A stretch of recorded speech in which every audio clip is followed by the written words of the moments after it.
The rain hammered against the window of my small apartment in Portland, mirroring the tempest inside me.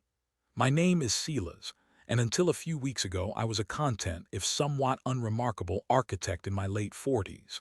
I had a loving wife, a comfortable home in the suburbs, and a life that, while not particularly exciting, was stable and predictable. That all changed with a single, carelessly discarded receipt.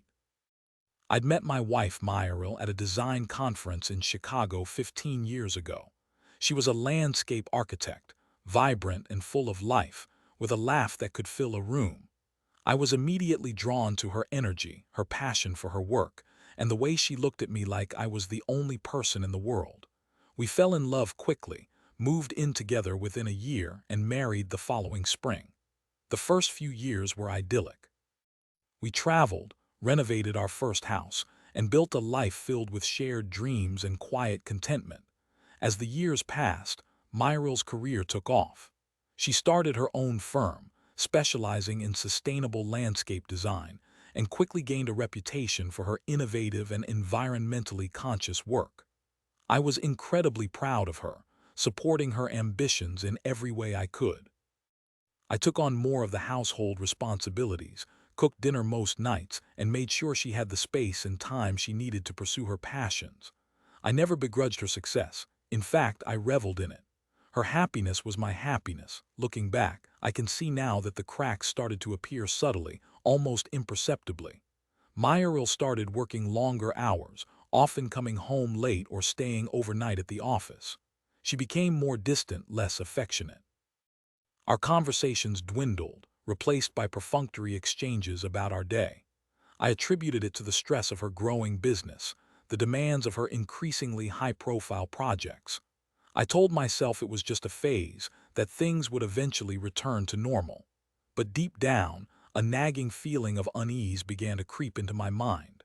The receipt was for a small, intimate restaurant downtown, a place Mireille had never mentioned. It was tucked away in her purse, crumpled and almost hidden beneath a pile of business cards. The date was last Tuesday, a night she'd told me she was working late at the office. The amount was significant enough for two people to have a full meal with wine. My heart sank as I held the flimsy piece of paper in my trembling hand. It was a small thing, a seemingly insignificant detail, but it felt like a punch to the gut. I confronted Mireille that evening, trying to remain calm as I presented her with the receipt. She looked at it, her face paling slightly, before offering a weak explanation about a client dinner. But her eyes wouldn't meet mine, and her voice lacked its usual conviction. I pressed her, asking for the name of the client, the details of the meeting.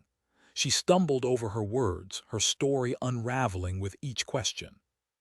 Finally, she broke down, confessing to an affair with one of her colleagues, a younger architect named Quentin.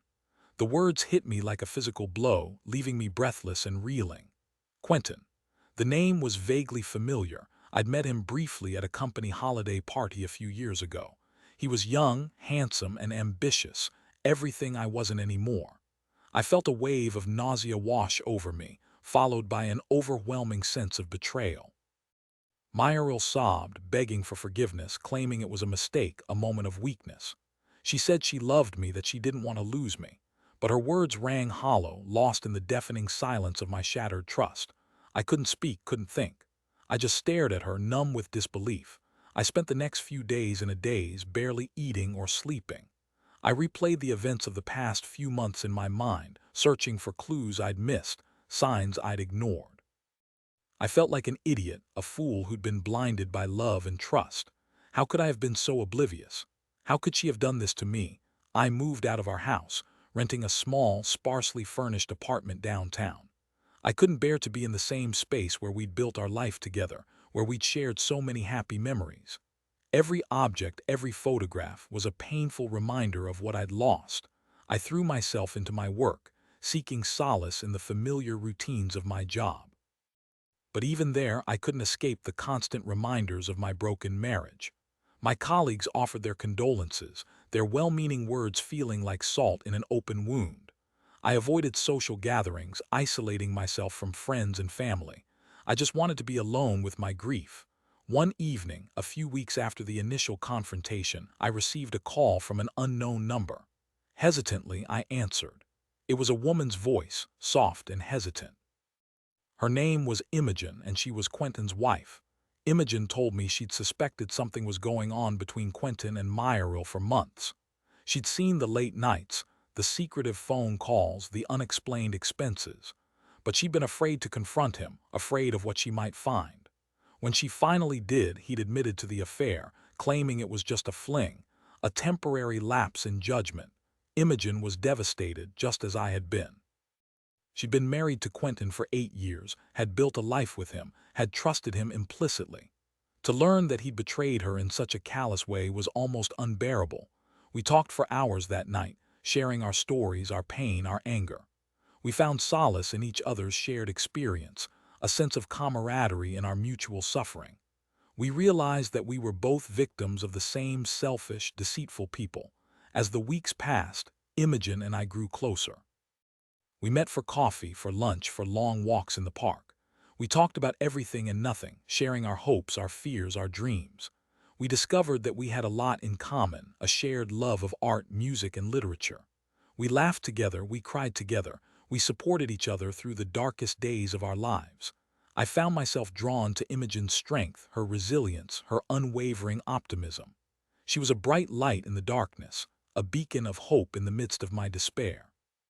I started to see her not just as a fellow victim, but as a woman in her own right, a woman I admired and respected. One evening, after a particularly long and difficult day, I found myself at Imogen's apartment. We'd been talking for hours, sharing our thoughts and feelings, when suddenly I felt an overwhelming urge to kiss her. I hesitated for a moment, unsure of myself, afraid of ruining the friendship we'd built. But then I couldn't resist any longer.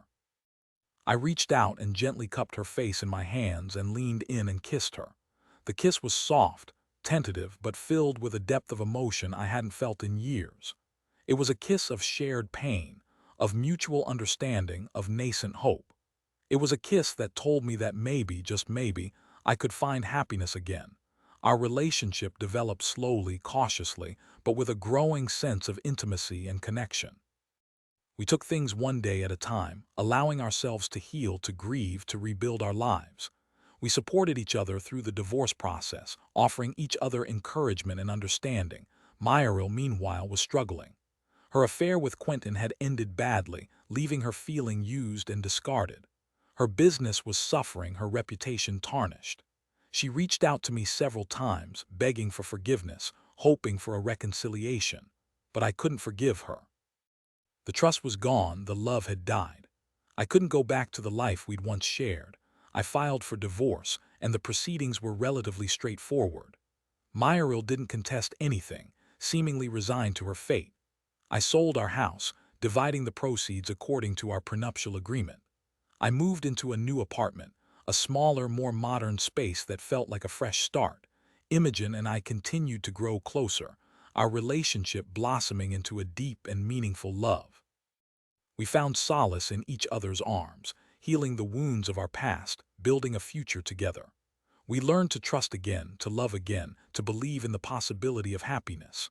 A year later, Imogen and I were married in a small, intimate ceremony surrounded by our closest friends and family. It was a day filled with love, laughter, and hope.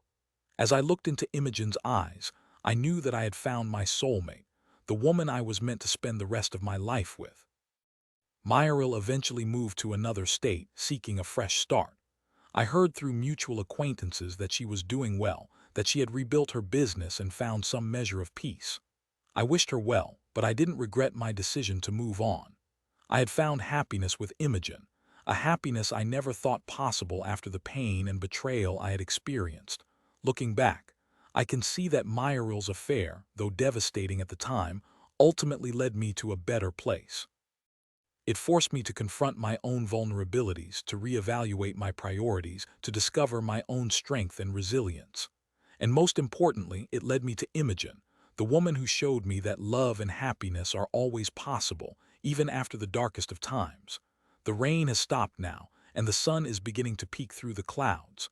I look out at the city, at the vibrant tapestry of life unfolding before me, and I smile, knowing that I am finally home.